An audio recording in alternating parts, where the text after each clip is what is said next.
오늘 어버이 주일, 오늘을 사는 우리에게 어떤 의미가 있을까요? 가정은 다 깨어지고 있고 어려움을 당하고 있고 하나님의 창조 질서인 가정이 하나님의 질서대로가 아니라 거꾸로 가는 그런 형태를 보이고 있지 않습니까? 그런 형태 속에서 과연 가정이라는 것은 우리에게 어떤 의미가 있을까요?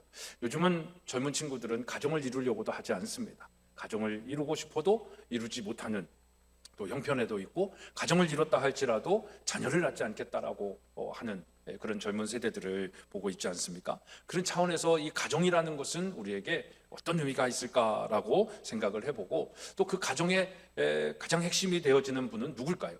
여러분들은 가정의 가장 핵심 키워드는 누구라고 생각을 하십니까? 뭐 쉽게 얘기하면 부모입니까? 자녀입니까? 누구 위주의 가정이 되어야 될까요? 이걸 놓치면 안 됩니다. 제가 다시 한번 여러분들에게 가르쳐드리고 우리 자녀들에게도 가르쳐줍니다. 가정의 가장 핵심 키워드는, 중심은 부모여야 합니다. 자녀가 아닙니다. 절대 자녀들도 그런 걸 바라면서 있으면 안 됩니다. 가정의 중심은 부모에게 있어야 됩니다. 그래서 부모가 중요한 거죠. 이 질서가 무너지면, 하나님의 창조 질서가 무너지면, 우리 은열이가 오늘 기도했지만 가정이 든든히 서야 사회가, 교회가, 또 국가가 든든히 서는 거예요. 근데 이 자녀를 든든히 세울 수 있는 사람은 누구예요? 부모다라는 거죠. 그러니까 부모가 부모의 됨을 잘 할 때 자녀들이 건강하게 살죠. 그 부모와 자녀가 건강할 때 가정이 건강하잖아요. 그래서 그것이 굉장히 중요하다라는 부분입니다. 부모 공경하는 마음으로 우리는 하나님을 믿는 자입니까? 아니면 하나님을 사랑하는 마음으로 부모를 공경하는 자입니까? 우리 스스로는 나는 누구입니까? 나는 어떤 유형에 속하는 것입니까? 어떤 자녀가 부모를 더 잘 공경할까라는 질문의 내용이죠. 부모 공경하는 마음으로 하나님을 믿는 자, 하나님을 사랑하는 마음으로 부모를 공경하는 자. 여기 가운데 부모가 없으신 분들도 꽤 계시잖아요. 그렇죠? 그럼 난 부모하고 상관이 없는데, 그런 차원에서의 질문입니다. 우리가 이 땅에서 잘 사는 방법 중에 하나가, 나는 부모가 없지만 우리에게 부모가 정말 없나요? 하나님, 우리는 아버지라고 얘기하잖아요. 아빠, 아버지, 아빠 하나님이라고 우리가 부르고 있잖아요. 그럼 우리는 여전히 부모님이 계신 존재들이에요. 그러면 우리는 부모를 공경하는 마음을 뭐라고 표현하는 거예요? 하나님을 경외하는 삶을 사는 거예요. 그러니까 그 하나님을 경외하는 삶이 이 땅에서 부모에게 경외하는 거예요. 부모를 십계명에서 뭐라고 말씀하고 있어요? 내 부모를 사랑하라라고 말씀하지 않았어요? 내 부모에게 잘해라라고 얘기하지 않았어요? 내 부모를 무엇하라? 공경하라. 그 공경을 어디서 배울 수 있을까요? 여호와를 경외하면서 배울 수 있다라는 거죠. 그러니까 하나님을 경외하는 사람이 이 땅의 부모를 공경할 수 있는 거예요. 사랑에서 끝나는 게 아니라니까요. 사랑은, 인간의 사랑에 그 한계가 있고, 인간의 사랑은 본질적으로 우리 죄 가운데 있는 우리의 마음은 사랑은 받기 원하는 거예요. 근데 하나님의 사랑은 뭐예요? 주기 원하는, 주는 것이잖아요. 그러니까 우리가 부모를 사랑하는 마음에서 머물면 계속 받을 사랑만 계속하는 거예요. 나에게 유산을 뭐 안 주나? 나에게 뭘 덜 주나? 그러니까 형제에게 뭘 더 주기만 해도 자기 걸 받았음에도 불구하고 덜 주고 더 주고 갖고 얼마나 싸우고 난리 버거지면서 재판까지 가는 일들이 너무나도 많지 않습니까? 그건 부모를 공경하는 마음이 없기 때문에 그럴 수도 있는 거죠. 그래서 결론은 그거예요. 하나님을 경외하는 믿음, 이 믿음을 가진 사람은 이 땅의 부모들도 공경하는 거예요. 그 공경하는 마음에 사랑이 없겠습니까? 그 공경하는 마음은 내 삶이에요. 그런 마음을 가지고 얘기하는 것입니다. 그래서 결론은 하나님, 사람이 먼저이다라는 거예요. 하나님의 사람이 되어지는 것이 먼저다라는 거예요. 그래서 자녀에게 효도받고 싶으면 세상의 성공, 세상에서 살아가는 방법, 물질을 주고 아빠 찬스를 주고 이러는 것이 아니라 뭘 먼저 가르쳐야 되는 거예요? 하나님을 먼저 가르쳐야 되는 거예요. 하나님을 먼저 가르치면 아빠 찬스가 누구의 찬스가 되는 거예요? 이 땅의 육의 아빠의 찬스가 아니라 이 세상을 창조하신 하나님 아빠의 찬스가 된다니까요. 근데 그게 이 땅의 아빠들이 아니라 누구 아빠? 하나님 아빠다라는 거예요. 그 찬스를 가지면 무서울 게 없어요. 두려울 게 없어요. 그러니까 그 아빠 찬스를 받으려면 하나님이 나의 누가 돼야 되는 거예요? 아빠가 돼야 되는 거예요. 그 하나님을 경외하는 그 마음을 가지고 이 땅에 그 하나님을 경외하듯이 누구를 공경하라는 거예요? 부모를 공경하라는 거예요. 이것이 하나님이 우리에게 주시는 가장 큰 축복입니다. 그래서 여러분 5계명에 보면 인간이 이 땅에서 살면서 지켜야 할 첫 계명이 나오잖아요. 1계명부터 4계명은 조금 이따 또 얘기하겠지만 하나님과 나와의 계명이고, 그리고 그 하나님과 나와의 관계가 있는 내가 이 땅에서 살면서 나 아닌 다른 사람과 사는 관계에 대해서 얘기하는데, 그 첫 번째 계명이 5계명이죠. 그 5계명이 뭐예요? 너의 부모를 공경하라. 아까도 말씀드린 것처럼 사랑하라가 아니에요. 어떻게 보면 공경이 아니라 사랑이라는 단어를 쓰실 수 있잖아요. 그리고 내 부모를 효도해라 라고도 할 수 있잖아요. 근데 공경이라고 하는 단어를 쓴 걸 오늘 좀 의미 있게 생각을 해보고 싶은 겁니다. 그래서 부모는 사랑해야 할 대상이 아니라 무엇해야 할 대상이다? 공경해야 할 대상이다. 그래서 우리는 자녀에게 여호와를 경외하는 믿음을, 여호와를 경외하는 세계관을 가르쳐야 하는 것이죠. 이게 부모의 책임입니다. 자녀를 노엽게 하지 않는 가장 핵심적인 키워드는 이거예요. 여호와를 경외하는 그 믿음과 여호와를 경외하는 세계관으로 이 세상을 보면서 살아가도록 가르치는 것. 그래야 그들이 부모를 공경하게 되는 겁니다. 저는 정말 양가 부모님을 참 공경해요. 잘해주고 못해주고, 상처 준 것도 많고 아픈 것도 많아요. 받은 것도 많지만 제 마음속에 그게 참 많이 있습니다. 섭섭함이 왜 없겠어요? 그런데 부모를 공경해요. 그러니까 그 공경함이 내가 받은 상처와 섭섭함보다 공경함이 크니까 그 상처와 아픔, 그런 섭섭함들은 다 아무것도 아니에요. 그러니까 그 공경함으로 그분들을 존경하고 그 지금의 삶을 더 높여드리고 싶은 마음만 많은 거예요. 이게 하나님을 사랑하는 마음에도 저에게는 동일하게 있거든요. 그런 마음인 것 같습니다. 그래서 여러분, 그거를 자녀들에게 가르쳐 주는 거죠. 저는 저희 자녀들에게도, 또 우리 전인의 아이들에게도 여호와 경외하는 사상을 가르쳐 주고 싶어요. 그리고 그 경외함이 이 땅에서 어떻게 표현되는 거예요? 부모에게 잘하는 거죠. 조부모님들에게, 할아버지 할머니에게도 잘하는 거죠.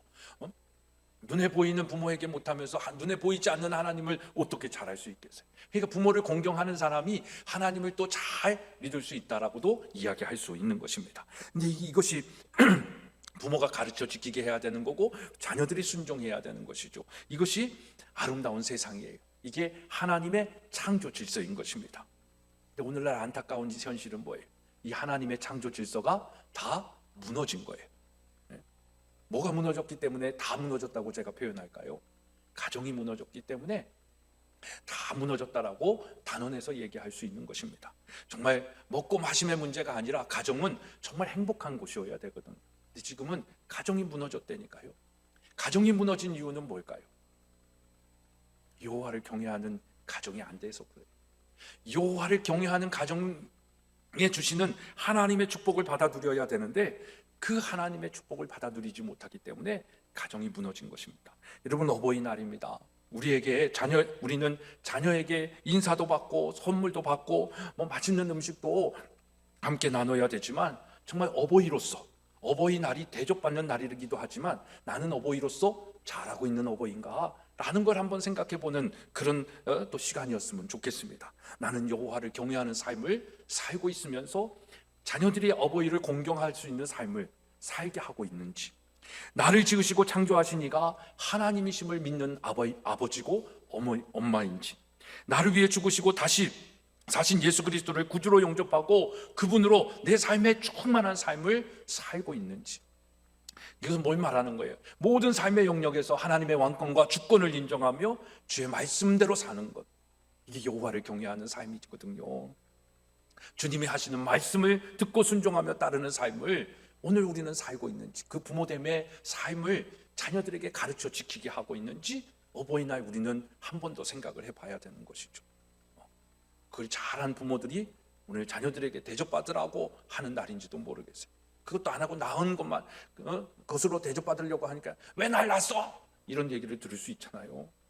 그런 게 아니라 정말 우리에게 맡겨주신 이 얼마나 보물 같은 자녀들이에요. 그 자녀들에게 정말 하나님을 경외하는 것이 무엇인지를 가르쳐 지키게 했는지, 그걸 한번 생각을 해보고 싶은 것입니다. 그래서 오늘 이 십계명의 3절의 말씀이죠. 너는 나 외에 다른 신을 너에게 두지 말라라고 하는데, 여러분들에게 하나님 외에 다른 신은 없나요? 돈이 우리의 신이 되어져 있지 않나요? 혹 그 나 외에 다른 신이 하나님이 축복으로 주신 자녀가 하나님보다 더 중요한 존재로, 나를 이끌어가는 존재로 존재하고 있지는 않습니까? 또 4절에 보면 너를 위하여 새긴 우상을 만들지 말고, 또 위로 하늘에 있는 것이나 아래로 땅에 있는 것이나 땅 아래 물속에 있는 것에 어떤 형상도 만들지 말며 그것들에게 절하지 말며 그것들을 섬기지 말라. 내 하나님 여호와는 질투하는 하나님인즉 나를 미워하는 자의 죄를 갚되 아버지로부터 아들에게는 3대까지 이르게 하거니와 나를 사랑하는 내 계명을 지키는 자는 1000대까지 은혜를. 그러니까 여러분들은 3대, 여러분들 때문에 여러분들의 자녀와 손주들이 하나님께 벌을 받는 존재로 만들고 있습니까? 아니면 여러분들로 인해서 1000대의 후손이 복을 받는 그런 부모로서 존재하고 있습니까? 뭐가 그렇게 만드는 거예요? 다른 형상에게 절하는 거예요. 우리의 정치적 이념, 우리의 이 땅에서의 신념과 경험들, 또 절하는 것, 점치는 것, 우리가 알게 모르게 하는 그런 것들이 다 하나님께는 기억이 되어지는 거예요. 우리 잘 살아야 돼요. 여호와를 경외하는 삶이 무엇인지를 이 오늘을 사는 이 시대 속에서 조금 더 철저해질 필요가 있어요. 연예인들을 더 하나님보다 좋아하고 이런 것들도요, 이게 하나님보다 다른 형상을 만들어 놓고 집에다가 그 애들 사진 붙여놓고 난 저 오빠 좋아, 쟤 너무 좋아, 사랑해, 이게 다 똑같은 거거든요. 아니라고 얘기할 수가 없는 거예요. 하나님 보시기에는 그게 다른 형상들에게 절하는 거예요. 하나님보다 더 좋아하는 거예요. 그것이 무엇인지를 우리는 가르쳐 줬냐 이거죠. 연예인들, 스포츠 스타들, 이런 사람들을 우리가 어떤 관점으로 어떻게 봐야 하는지를 가르쳐 줬냐 이 말이죠. 그들을 무시하거나 이러라는 것이 아니죠. 그러니까 이 어른 세대들은 사실 연예인들이나 이런 사람들은 광대급이었잖아요. 근데 지금 젊은 세대들은 우상이 되어버렸잖아요. 이것에 대한 개념 정리들도 우리는 돼 있지 않은 상황에서 자녀를 교육하니까 부모들이 얘기하는 게 다 시대를 모르는 사람들처럼 들려지는 거잖아요. 근데 여호와를 경외하는 마음을 가지고 있으면 그게 정리가 된다 이 말이죠. 또 7절에 보면 너는 내 하나님 여호와의 이름을 망령되게 부르지 말라. 여호와는 그의 이름을 망령되게 부르는 자를 죄 없다 하지 않는다. 우리 함부로 얘기하고 있을 수도 있어요. 함부로 그냥 하나님의 뜻이 어쩌고 저쩌고 하면서 또 자기가 믿는 하나님이 다인 양 그냥 함부로 정죄하고 판단하고 하는 우리들의 모습도 얼마나 많이 있는지 몰라요. 그리고 또 하나님의 마음으로 얘기하는 거를 마음에 닫아져 가지고 듣지도 않아요. 그런 것들이 다 망령되게 일컫는 것이거든. 또 안식일을 기억하여 거룩하게 지키라. 엿새 동안 힘써 내 모든 일을 행할 것이나 일곱째 날은 내 하나님 여호와의 안식일인즉 너나 내 아들이나 내 딸이나 내 남종이나 내 여종이나 내 가축이나 내 문 안에 머무는 객이라도 아무 일도 하지 말라. 이는 엿새 동안에 내 여호와가 하늘과 땅과 바다와 그 가운데 모든 것을 만들고 일곱째 날에 쉬었으므로 그러므로 나 여호와가 안식일을 복되게 하여 그날을 거룩하게 하리라. 안식일날 우리는 정말 주님과 함께 안식하고 있나요? 더 바쁘지는 않나요? 이 안식일에 안식할 수 있는 일을 하라는 거죠. 그러니까 안식일에 일하는 건 뭐예요? 또 나의 유익을 위한 일이 아니라 정말 하나님을 위한 일이죠. 나 아닌 다른 사람을 위한 일이죠. 그러니까 평상시의 삶도 그런 삶일 것인데 이 안식일에는 정말 누군가에게 사랑을 전하고 평안을 전하고 위로를 전하고 서로가 나 아닌 다른 사람을 위하여 하는 일들, 하나님을 예배하고 이웃을 사랑하는 이 일들을 하라는 것이죠. 그 외에 다른 일들, 나의 유익을 위하여, 나의 쉼을 위하여, 나의 명예를 위하여, 나의 돈을 위하여 이런 일들을 하지 말라는 것이죠. 그래서 안식일을 거룩히 지키라. 제가 오늘 이 말씀을 여러분들에게 드리는 건 정말 오늘날 이 시대에 우리가 이렇게 살아야 할 이유가 있는 시대가 지금 맞닥뜨려진 거거든요. 우리는 하나님이 주신 축복을 가지고 너무 마음껏 살았어요. 그래서 이 세상이 이렇게 망해가고 있는 거예요. 우리의 행복한 가정들도 다 허물어지고 있는 거예요. 근데 그걸 회복하는 일은 뭐예요? 복음이 회복되어지는 거예요. 하나님이 회복되어지는 것밖에 없는 거예요. 그래서 우리 가정에 진짜 하나님이 회복되어지느냐 아니냐 이걸 우리는 한 번 더 생각을 하는 거예요. 근데 그 회복의 길이 어디에 있어요? 바로 이 십계명에 있다 이 말이죠. 그래서 이 십계명의 약속을 믿고 우리가 하나님 앞에서 하나님 외에 다른 신을 섬기지 아니하고 우상을 만들지 않고 절하지 아니하고 안식일을 거룩하게 지키는 그런 삶을 살 때에 하나님께서 이 땅에 사는 우리에게 축복을 주시는 거죠. 그게 5계명부터 10계명까지의 말씀인데 저는 5계명을 가장 사랑하잖아요. 5계명이 뭐예요? 내 부모를 공경하라. 그 다음에 뭐예요? 그리하면 네가 땅에서 잘 되고 모든 것이 다 형통, 내가 준 땅에서 내 생명이 길 것이다. 이 말은 뭐예요? 장수의 축복과 형통의 축복이잖아요. 그러니까 하나님과의 관계 속에서 이 땅에 하나님과 같은 존재로 너에게 있는 부모를 공경하라는 거죠. 사랑하라가 아니라 공경하라는 거예요. 여호와를 경외하고 여호와의 우상 숭배하지 아니하고 다른 짓 안 하고 하듯이 부모의 말씀에 순종하면서 살라는 거예요. 그러면 네가 하는 일 다 잘 된다. 네가 이 땅에서 장수할 거다라고 얘기하는 거예요. 이게 뭐예요? 여호와를 경외하는 자에게 주시는 하나님의 축복인 것입니다. 시편 128편에 가면 여호와를 경외하는 자에게 주시는 하나님의 축복이 있어요. 그 1절의 말씀 우리 한번 같이 읽겠습니다. 시작. 여호와를 경외하며 그의 길을 걷는 자마다 복이. 그러니까 하는 일마다 닿는 거예요. 내가 밟는 땅, 거하는 곳, 그것에 하나님의 뭐가 있는 거예요? 하나님의 뭐가 있는 거예요? 복이 있는 거예요. 여러분, 복을 받는 가정은요, 그래서 무엇보다도 여호와를 경외하는 가정이 되어야 돼요. 저는 여러분들이 하나님을 경외하는 거예요. 그러니까 여호와를 경외한다라는 건 우리의 표현으로 얘기하면 하나님께 효도하는 거예요. 하나님을 공경하는 거예요. 그러니까 여러분들이 지금 부모님, 육의 부모님이 없지만 하나님 아버지께 효도하란 말이에요. 그게 뭐예요? 우리의 가정을 여호와를 경외하는 가정으로 만들라라는 거죠. 아직 우리의 사명이 있다 이 말입니다. 우리가 해야 할 일이 있다라는 거예요. 이 땅에 존재하는 하나님의 이유가 있다라는 것이죠. 그래서 우리의 아버지에게 효도하는 삶을, 부모를 공경하는 삶, 하나님 아버지께 공경하는 삶을 우리가 더 살아야 되는 거예요. 그것이 여러분들의 가정을 여호와를 경외하는 가정으로 만들라는 것입니다. 하나님을 경외한다라는 것은 하나님을 두려워한다라는 것인데, 하나님의 존엄과 존귀함 때문에 깨닫는 거룩한 두려움이에요. 그러니까 하나님 앞에서 내가 이걸 해도 돼 말아야 돼, 이게 없잖아요. 부모를 공경하는 아이들은요, 부모의 생각이 뭘까를 생각한다니까요. 내가 이렇게 했을 때 우리 부모님이 어떻게 생각하실까? 좋아하실까? 나빠하실까? 한번 전화해봐야지. 내가 하나님 앞에서 이 일을 할 때 하나님이 좋아하실까? 나빠하실까? 한번 기도해봐야지. 이거죠. 이 마음이 우리 안에 있어야 된다 이 말입니다. 그래서 그 마음을 가지고 있는 복이 있는 가정은 무엇보다도 그 가정의 중심이 누구겠어요? 하나님이죠. 자녀가 아니라니까요. 돈이 아니라니까요. 아빠가 아니라니까요. 하나님이에요. 하나님이 어떻게 생각하실까? 하나님 앞에서 예수님이라면 어떻게 하실까? 그 코람데오의 신앙을 가지고 살아가는 가정이 여호와를 경외하는 복이 있는 가정이다라는 것입니다. 여러분, 이 하나님에 대한 두려움이 상실된 사회는요, 하나님에 대한 두려움이 상실된 가정은요, 망할 수밖에 없어요. 아무리 돈이 많고 화려함이 있고 뭐가 성공한 것 같아도 행복하지 않아요. 망할 수밖에 없어요. 지금 오늘 우리 사회는 그걸 너무나도 다 보여주고 있잖아요. 장관이 돼가지고 무슨 청문회 나와가지고 안 걸리는 사람이 없는 거고, 안 걸릴 수도 없게끔 만들어놨고, 대통령이 된 사람이나 대통령에서 이제 끝나고 나오는 사람이나 다 똑같잖아요. 그런 세상이에요. 그건 뭐예요? 하나님을 두려워하지 않는 세상의 딱 모습이에요.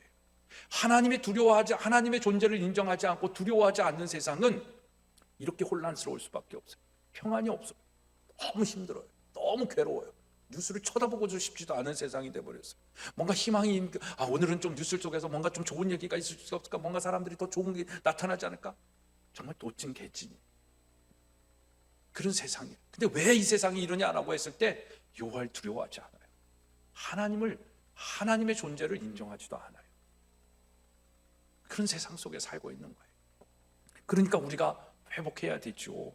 여러분, 하나님을 경외하는 사람이 하나님께서 복을 주시는 겁니다. 그래서 하나님을 우리의 인생의 중심에 두면 하나님이 우리 인생의 GPS가 되시는 거예요. 내비게이션이 되는 거예요. 갈 길을 안내해 주시는 거예요. 시험도 있고 어려움도 있고, 오늘 특별 찬양의 가사에 그런 내용, 어려움도 있고 괴로움도 있지만 하나님이 우리의 가정의 주인이 되어 주시면 행복한 거예요.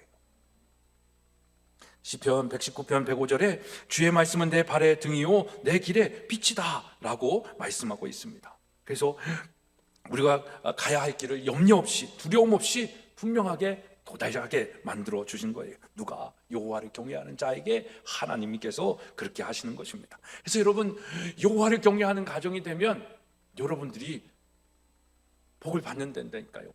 어떤 복이야? 자녀들이 여러분들을 공경하는 복을 받는 거예요. 그리고 그 부모를 공경하는 자녀들도 또 복을 받아요. 어떤 복을 받아요? 하는 일마다 잘 되고 땅에서 장수하는 형통의 축복과 장수의 축복을 받는 거예요. 이 이상의 축복이 어디 있어요? 하는 일마다 잘 된다니까요. 뭘 해도 망하는 사람도 있잖아요. 근데 뭘 해도 되는 사람이 된다니까요. 이게 얼마나 감사한 일입니까?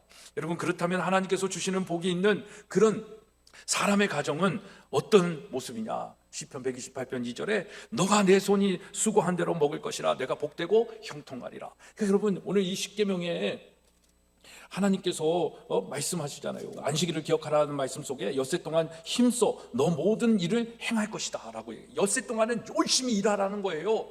근데 그 열심히 일했는데 여호와를 경외하고 부모를 공경하는 자에게 어떻게 한다라는 거예요. 이 시편의 기자는 뭐라고 얘기하는 거예요? 너 손이 수고한 대로 먹을 것이라 너가 복되고 형통한다라는 거예요. 우리 자녀들이 수고한 대로 얻는 세상이 되는 거예요. 이게 공평한 세상이에요. 지금 이 세상이 불공평하다라는 건 뭐예요? 수고한 만큼 얻지 못하고 있다라는 것 때문에 답답해하는 거잖아요. 억울하다라는 거잖아요. 근데 일하지도 않고 거저 먹으려고 하는 불로소득의 인생들도 많지요. 거저 먹으려고 하는 인생들도 많고, 그런데 그런 것들 말고 정말 애썼어요. 수고했어요. 근데 수고한 만큼 성공하는 세상, 개천에서 용이 나올 수 있는 세상, 이 세상이 좋은 세상이다라는 거죠. 그게 뭐예요? 성경의 가르침은 뭐예요? 뿌린 대로 거두는 세상이죠. 지금은 뿌린 대로 걷지 못하니까 이게 불의한 세상이다, 불공평한. 근데 뿌리지도 않는 인생들도 많거든요. 요즘 일 안 하거든요. 엿새 동안 정말 죽도록 충성하면서 일해야 하는 게 우리의 일이거든요. 8시간 이상 일하면 죽는 것이라고 착각하거든요. 일자리는 많은데 놀고 먹는 사람들이 많아요. 그거 일하고 그거 받느니 안 하고 조금 덜 받고 살겠다라고 하는 세상이 많은 거예요. 그래서 근데 정말 우리 성경적인 삶은요, 내 수고하면서 사는 삶이에요. 뿌려야 되는 삶이거든요. 근데 그 뿌린 대로 거둘 수 있는 세상을 만드는 게 우리의 책임이죠. 우리가 해야 할 일이죠. 근데 이제는 뿌려도 그러지 못하는데 하나님께서 그런 세상이 되거나 안 되거나 여호와를 경외하는 삶, 부모를 공경하는 자에게는 내 손이 수고한 대로 먹을 것을 주시겠다라고 말씀하시잖아요. 그게 얼마나 기가 막힌 뭐예요. 여러분, 그러니까 그리스도인은요, 일확천금을 꿈꾸는 삶을 살면 안 됩니다. 막 로또에 복을 받았고 뭐 어쩌고 이건 말이 안 되는 거예요. 성경적이지 않아요. 맨날 로또만 사고 그걸 난 뿌렸어, 왜 뿌린 대로 안 거둬, 이게 아니다 이 말입니다. 그리스도인의 삶은 일확천금의 삶이 아니에요. 성실하게 수고한 대로 살아가는 것이 성경적인 복이에요. 근데 오늘날 이 복의 개념도 많이 왜곡이 되어져 있지 않습니까? 그래서 우리는 예수님이 가르쳐 주신 기도를 잘해야 돼요. 예수님이 우리에게 어떤 기도를 가르쳐 주셨어요?